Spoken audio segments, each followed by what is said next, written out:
Bienvenue dans cette nouvelle vidéo. Aujourd'hui, on aborde un sujet sensible, la crise immobilière. Retour en 2008, crise des subprimes. J'entends, oui, régulièrement ce discours-là de plein de personnes, des professionnels de l'immobilier, des particuliers. J'entendais encore ça à la caisse de mon supermarché ce matin.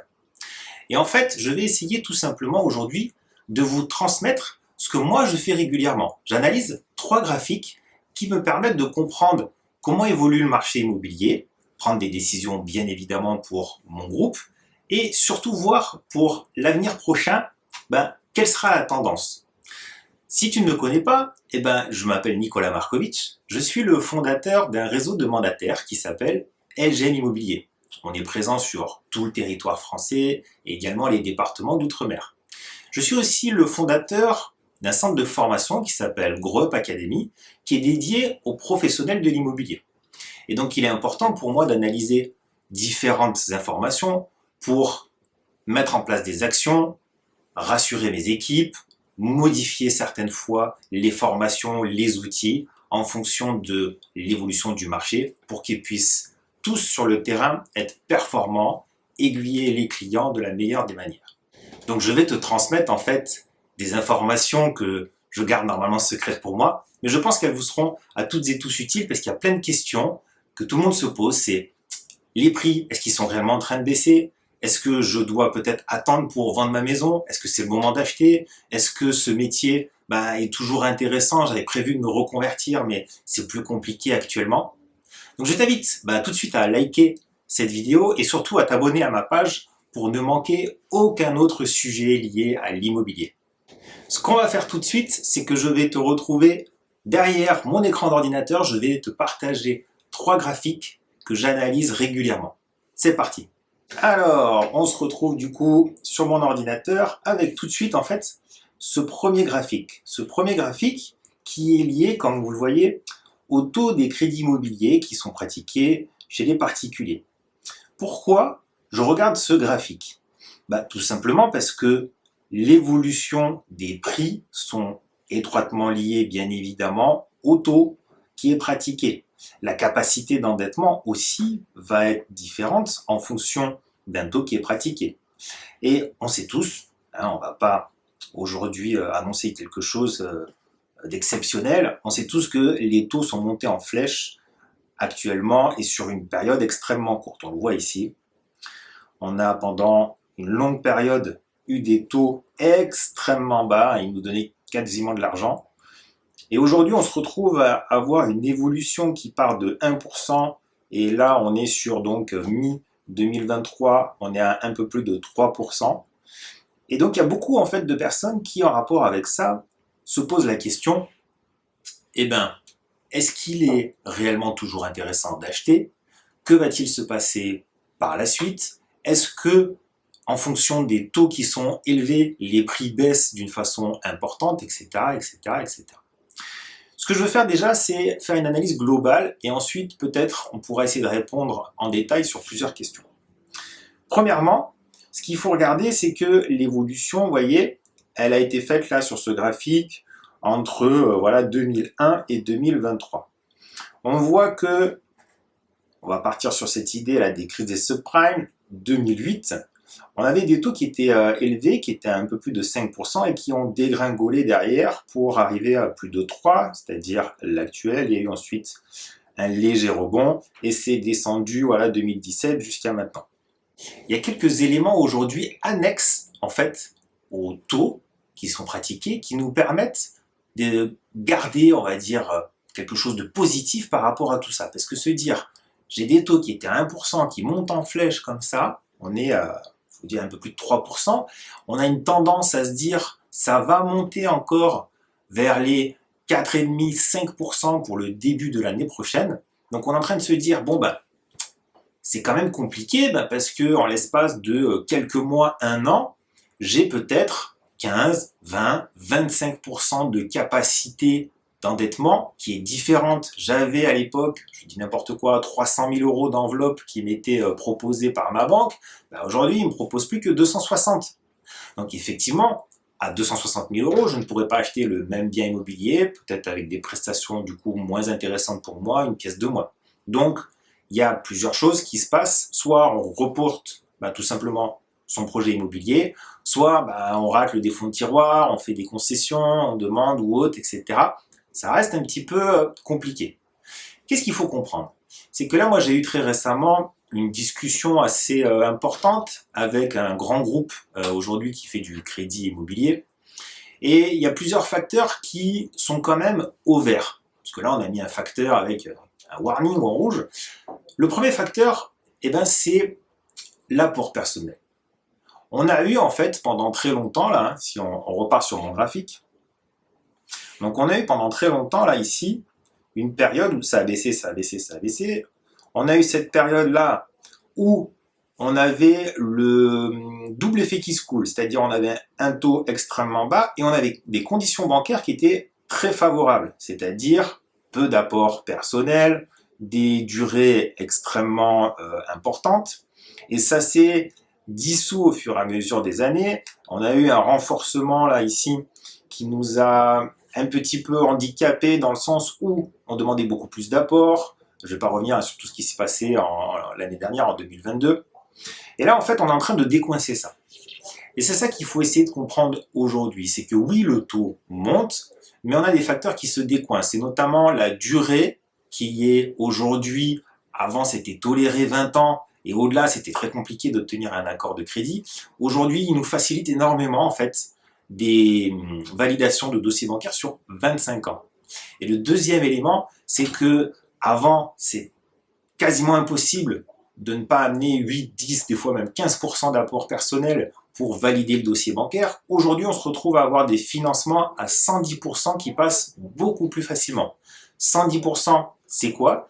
En fait, la banque vous finance le bien immobilier plus les frais de notaire. C'est-à-dire que vous n'avez rien à amener en apport personnel. Plus la durée qui est prolongée, ce qui fait en fait qu'on a une balance.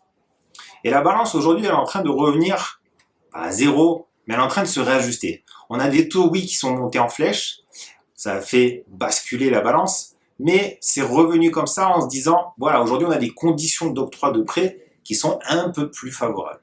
Et il faut comprendre aussi quelque chose d'annexe à tout ça, en dehors des taux, en dehors de plein de facteurs, c'est que l'immobilier, c'est en rapport avec des projets personnels. On ne vend pas un bien immobilier purement en rapport, par exemple, avec l'argent ou d'autres facteurs. On vend en général un bien immobilier parce qu'on a un projet annexe, projet peut-être d'acheter un autre bien immobilier, projet de partir à l'étranger, d'acheter un bateau, j'en sais rien. Mais le nouveau projet fait que je suis obligé de récupérer une somme d'argent liée à mon bien immobilier. Et ça, en fait, c'est quelque chose d'important à prendre en compte parce que oui, il y a les taux qui montent, les taux qui baissent, etc., etc. Mais il y aura toujours en fait des transactions immobilières avec des volumes plus ou moins importants. Et il y aura toujours ce phénomène d'achat-vente. On est dans un modèle économique qui est extrêmement rassurant. Petit message à tous mes collègues professionnels de l'immobilier. Je vais vous partager maintenant un autre graphique. Cet autre graphique que j'analyse régulièrement, c'est tout simplement le volume des transactions immobilières qu'il y a en France. Pourquoi je regarde ce graphique? Pourquoi je vous le partage? Pour que vous puissiez constater en fait que le volume des transactions en France, c'est pas quelque chose de monotone. Vous voyez, ça oscille de façon importante. On est sur un graphique sur les 20 dernières années. On a ici, je mets en lumière forcément la crise des subprimes, où on a eu un effondrement du marché, où on a eu cette fameuse crise économique, crise immobilière. Et on voit aujourd'hui où nous en sommes. Alors, est-ce qu'on est sur le même niveau? Bien sûr que non. Donc, réponse immédiate à tous ceux qui disent c'est le retour à 2008, la crise des subprimes. Bien évidemment, non. Alors, je vous fais juste une petite parenthèse pour vous expliquer quand même que ça fait plus de 20 ans que je suis professionnel de l'immobilier. Donc, j'ai traversé en fait toutes les parties de cette courbe. J'ai traversé la crise des subprimes. Je m'en suis très bien sorti. Je donne toujours beaucoup d'éléments en fait à toutes mes équipes ici pour leur faire comprendre comment justement traverser une crise immobilière. Et donc aujourd'hui, on n'est pas du tout en fait dans ce phénomène-là. Donc on revient sur mon graphique. Ici, on voit que crise des subprimes, on était à 564 000 transactions sur l'année. Là, août 2021, 1 205 000 transactions. Là, on est à février 2023, on est à 1 83 000. Donc on voit là, ici, qu'il y a une baisse significative entre milieu plutôt 2021 et premier trimestre 2023. On voit que ça baisse de façon quand même importante. Et ce facteur-là, aujourd'hui, nous induit dans cette erreur, j'ai envie de dire, où on se dit « Ah, l'immobilier, maintenant, c'est une catastrophe, c'est une crise, etc. » S'il vous plaît, remettons les choses dans leur contexte. Que s'est-il passé après surtout le premier confinement que nous avons eu avec notre cher et tendre virus Covid-19? On a eu en fait un engouement pour plein de choses, et notamment l'immobilier. Et ce qui s'est passé, c'est que pendant une période, mais vraiment longue, et moi j'avais jamais connu ça dans toute ma carrière, on s'est retrouvé dans une euphorie immobilière. Et je pèse mes mots, une euphorie immobilière. C'était déconnant et hors marché par rapport à l'attitude des clients, par rapport au volume. Quand on repart ici sur mon graphique, on s'aperçoit en fait que entre là, ici et ici, on est passé de 990 000 à plus de 1,2 million. On a eu une euphorie avec beaucoup en fait de clients qui se sont retrouvés à acheter extrêmement vite. On avait au quotidien, mais vraiment au quotidien, alors qu'avant, allez, peut-être une fois par an ça m'arrivait, là on avait très régulièrement des personnes, au pluriel, qui visitaient un bien immobilier et qui faisaient une offre d'achat immédiate au prix, sans condition. C'est-à-dire qu'il y avait un bien immobilier qui se mettait en vente et en l'espace de quelques jours, une semaine, on avait 2, 3, 4 offres au prix et des personnes qui achetaient. Ça n'est pas normal. Donc, ça a été intéressant. Les vendeurs ont eu la chance d'avoir eu ça pendant un certain temps. Et aujourd'hui, qu'est-ce qui se passe? Aujourd'hui, en fait, on se retrouve avec des taux qui ont augmenté et du coup, des volumes de transactions qui baissent. Et on se retrouve tout simplement en fait dans un marché qui redevient à la norme. Et on n'est pas dans une crise immobilière. On sort de l'euphorie et on repart dans des transactions classiques. Une transaction immobilière, en France, en général, ça prend à peu près 3 mois. Et oui, on oublie l'idée de vendre en quelques jours, rapidement, quelques semaines, 2, 3 semaines, on a vendu notre maison. Ça, c'est hors marché. Quand on met un bien immobilier en vente en France, à un prix réel, où on réajuste des fois un petit peu, on met en moyenne 3 mois pour arriver à signer ce qu'on appelle un compromis de vente chez le notaire. C'est la norme classique. Donc là, on retourne aujourd'hui en fait à des fondamentaux et à quelque chose qui est normal. Quand on reprend ici le graphique, qu'est-ce qui s'est passé là? Pendant toute cette montée, ou avant, on était plus ou moins là aux alentours de 800 000, sauf crise, etc. Si je reprends mon graphique d'avant, vous voyez ici, 2016, grosso modo, 2016-2022, hop, ça correspond pile ici à ma montée en puissance des volumes de vente. On se retrouve en fait à avoir des taux qui ont été au ras des pâquerettes, et donc forcément un engouement toujours plus important, des personnes qui ont compris dès le départ, ensuite des personnes toujours pareil, qui ont un peu un train de retard et qui se sont dit « Ah ouais, on a des taux extrêmement avantageux, donc on va enfin acheter notre bien immobilier ». Ce qui fait qu'on a eu des montées en puissance en termes de volume. Avec l'après-Covid qui a déclenché une euphorie, où on est monté à 1,2 million. Donc aujourd'hui, moi ce que je veux essayer de vous faire comprendre, c'est que là on est redescendu ici, aux alentours, là, février, 1 million. Et allez, on va essayer de jouer un petit peu à Madame Irma. Qu'est-ce qui va se passer sur l'après? L'après, alors on va voir un troisième graphique qui va conforter un peu ce que je vais vous dire maintenant. Mais l'idée, c'est de se dire qu'est-ce qui va se passer. Est-ce que là, on va stagner, vous savez, là, comme ça? Est-ce qu'on va rebondir, remonter? Est-ce qu'on va chuter un peu, beaucoup, passionnément à la folie? Honnêtement, ça, c'est une analyse purement personnelle. J'estime que on va, nous, là, on est à peu près milieu d'année 2023, qu'est-ce qui va se passer pour le second semestre? On va continuer un peu à descendre en termes de volume et je pense qu'on va se rapprocher du million de transactions immobilières. Et on va aller même un peu plus loin, et on va essayer de se dire, tiens, qu'est-ce qui va se passer pour l'année 2024 ? Pour faire des projections et prendre en compte ça pour vos projets, ou si vous êtes professionnel de l'immobilier, dans votre discours, vos outils, etc. etc. Moi, j'estime en fait que là, on va avoir un rebond, un gap, ici, on va peut-être plus ou moins, comme là, vous voyez, avoir des volumes qui vont graviter. On va naviguer, je pense, entre 950 et 1 million ici de volume de transactions. On va redescendre à ces volumes-là, qui sont des volumes quand même extrêmement confortables, extrêmement intéressants, qui sont au double de ce qu'ils sont en général, voilà, dans une crise comme la crise des subprimes, et qui sont quand même bien plus élevés, comme je vous disais, de la moyenne classique, on va dire, où on est dans un marché quand même qui est très bon et porteur, aux alentours de 800 000. Donc on est sur quelque chose de positif, on est sur une année charnière, où il y a des changements, oui, parce qu'on était sur quelque chose d'euphorique avant, mais des changements qui sont positifs et utiles pour l'économie, pour le marché immobilier. Et alors, je vous partage tout de suite le troisième graphique que moi j'analyse, c'est le taux de chômage en France. L'évolution du taux de chômage, alors là, bon, le graphique, il est un peu plus étalé jusqu'en 1975, là, où on avait quelque chose de magnifique, on était peut-être aux alentours de 3% de taux de chômage.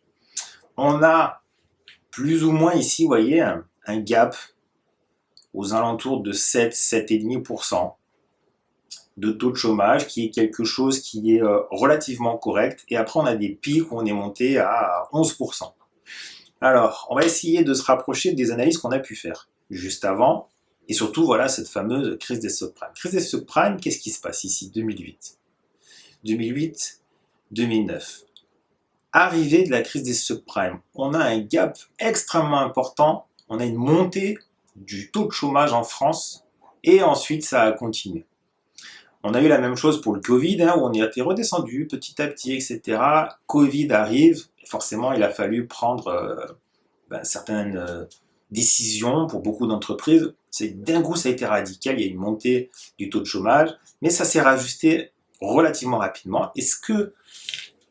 Et la chose sur laquelle je veux absolument mettre pause, et c'est pour ça en fait que je complète par rapport aux deux autres graphiques et qui me permettent d'étayer un petit peu tout mon discours, c'est que là, on est sur des taux de chômage qui sont retombés en fait sur ce plat, cette ligne-là que je vous dessine ici sur mon ordinateur qui est donc aux alentours de 7, 7,5%, et on est toujours en bas. Et c'est ça en fait que je veux analyser et vous faire comprendre. Là, vous voyez, je vous partage du coup les trois graphiques en même temps. Et c'est cet élément, moi, qui me permet de dire aujourd'hui que on est sur quelque chose de positif, on n'est pas en crise, ça c'est une certitude, mais c'est rassurant pour l'avenir proche, l'avenir lointain, je ne peux pas vous dire, je ne suis pas devin, mais sur un avenir proche, moi je suis assez confiant, déjà sur donc, le second semestre de l'année en cours. Les chiffres que j'ai ici dans le réseau sont extrêmement positifs pour le premier semestre. Le second semestre, moi je pense qu'il sera toujours positif, parce que déjà, premièrement, l'effet Covid a, je pense, fait en sorte que les personnes réfléchissent différemment, prennent plus de recul par rapport à des facteurs externes et continuent d'avancer sur des fondamentaux. L'immobilier est quelque chose de fondamental. Et donc, pourquoi je vous partage les trois? C'est pour qu'on essaye de comprendre quelque chose. Et notamment, allez, on va repartir toujours sur cette idée de Covid, là. Covid 2008, ici, on a donc le taux de chômage qui monte en flèche. On a ici les taux de crédit qui sont descendus en flèche après 2008. Et ici, donc on a eu l'effondrement forcément du volume de vente ici, 2008, francs. Donc, qu'est-ce qu'on peut retenir par rapport à ça? On va essayer de comprendre que là, la crise des subprimes a fait une peur générale. Donc on a eu des volumes de transactions qui ont baissé extrêmement fortement. On a eu ici, hop, 2008, on a eu des entreprises aussi qui ont eu peur, qui ont eu des problématiques liées à la crise des subprimes, et donc on a eu une montée du chômage extrêmement importante. En contrepartie, qu'est-ce qu'ont fait les différents États et autres? On a fait en sorte de réduire un peu les taux de crédit pour essayer de freiner en fait tout ça, ce qui nous a permis d'avoir un delta, mais un peu plus tard, sur la remontée gentiment, etc., des volumes de vente et autres. Mais ce que je veux faire, c'est vous comparer par rapport à l'actuel, pour vous faire comprendre pourquoi moi je suis serein sur ce qui va se passer. Oui, les taux sont montés, mais comme je vous ai dit, il y a des facteurs externes qui nous permettent de rééquilibrer la balance. Oui, il y a des volumes de transactions en France qui ont nettement baissé en l'espace de un peu moins d'un an, mais on était sur une euphorie immobilière. Donc aujourd'hui, on repart sur quelque chose de plus normal et classique. Et l'élément positif là-dedans, c'est que le taux de chômage, lui, il n'est pas monté en flèche, lié à d'autres facteurs. Ce qui fait qu'on a toujours, on n'est pas sur le plein emploi, mais on a toujours en fait une économie qui est bonne, qui nous permet d'avancer, qui nous permet d'avoir accès au crédit, au logement, donc forcément. Et ça reste un élément fondamental à prendre en compte dans les autres analyses. C'est-à-dire qu'on ne peut pas se baser que sur des choses externes et ne pas prendre en compte le chômage en France, l'emploi et où est-ce qu'on en est. Donc, tous ces éléments en fait cumulés, vous l'avez compris, me permettent d'être positif et serein, de me dire on n'est plus dans une euphorie, on part plus sur des prix des fois qui étaient hors marché, où on arrivait à vendre 5-10% au-delà de la valeur réelle du bien immobilier. Donc aujourd'hui, oui, il y a un réajustement des prix, mais en fonction d'une euphorie. C'est-à-dire qu'on ne peut pas comparer des biens qui se sont vendus peut-être il y a 6 mois en arrière et qui se sont vendus en fait trop cher. Aujourd'hui, je vous invite absolument, avec un professionnel de l'immobilier à côté de vous, à essayer de comprendre l'évolution et de suivre la courbe des prix actuels. Donc oui, il y a un réel réajustement à la baisse sur les prix de l'immobilier. Je pense que ça va très légèrement continuer. Ça reste faible, on n'est pas sur 10, 15, 20% de baisse, pas du tout, on est sur des faibles baisses. Donc il suffit juste de réajuster d'une manière honnête et simple, et vous allez réussir automatiquement à vendre votre bien immobilier. Est-ce que c'est le moment d'acheter? Oui, c'est absolument le moment d'acheter un bien immobilier, bien évidemment. Est-ce que vous avez des conditions qui restent favorables? Vous avez un marché qui est dynamique, et reporter tout simplement son projet, c'est reporter à un moment donné où vous ne savez pas où vous allez en être. Peut-être que les taux, comme on l'a dit juste avant, vont continuer à monter, donc vous aurez encore des conditions moins confortables. Peut-être que dans un an, je vous ferai une autre vidéo et je vous dirai aujourd'hui on a 5% et en plus les banques bloquent par rapport à tel facteur, les deux cumulés, je vous dirai ouais, fallait acheter un an en arrière, ça c'est sûr. Et le troisième élément, c'est tous les professionnels de l'immobilier qui, des fois, aujourd'hui, sont un petit peu oscillants, tâtonnent, se disent « qu'est-ce qui va se passer? Est-ce que c'est toujours un métier qui est porteur ?» Oui, c'est un métier qui est porteur, fantastique. Et un élément que beaucoup de mes confrères, je pense, ne prennent pas en compte, c'est qu'on n'est pas sur quelque chose de linéaire dans ce métier. On est sur des oscillations permanentes, oui, et on est sur des résultats qu'il faut comparer en général au trimestre, au semestre et à l'année pour essayer de juger notre travail et réajuster. Si un mois vous avez un flop, ça se passe moins bien, il y a moins de contacts, moins de visites, etc. C'est pas une année qui est pourrie, c'est pas pour ça qu'on change de métier. C'est pas parce que pendant 2 mois c'est plus compliqué que on est sur un marché extrêmement difficile, c'est une crise. Non, pas du tout. La grosse différence, je pense, sur beaucoup de professionnels de l'immobilier, c'est qu'ils n'ont pas compris aujourd'hui qu'avant on était dans une euphorie et que c'était beaucoup trop facile. Beaucoup trop facile. Aujourd'hui, on retombe sur des fondamentaux où le métier, c'est un métier de conseil, c'est un métier d'accompagnement, c'est un métier où il faut faire du suivi avec chacun de ses clients, c'est un métier où il faut main dans la main, ensemble, avancer pour réaliser un projet de vie. Ça, oui. Et aujourd'hui, seuls ceux qui ont compris ça, qui mettent en place un discours et des actions, vont continuer à avoir de belles performances dans l'immobilier. Tous les autres, malheureusement, vont s'éteindre. Donc je vous invite absolument à aller vers la bonne direction. Voilà, j'espère que cette vidéo vous a plu, que vous avez peut-être eu des informations qui aujourd'hui étaient différentes de ce que vous aviez entendu. Ça vous a peut-être réconforté. Je vous invite à mettre en commentaire ce que vous en avez pensé, me dire s'il y a d'autres sujets que vous voulez que j'aborde, comme ça on fera d'autres vidéos ensemble. Et je vous dis à très bientôt.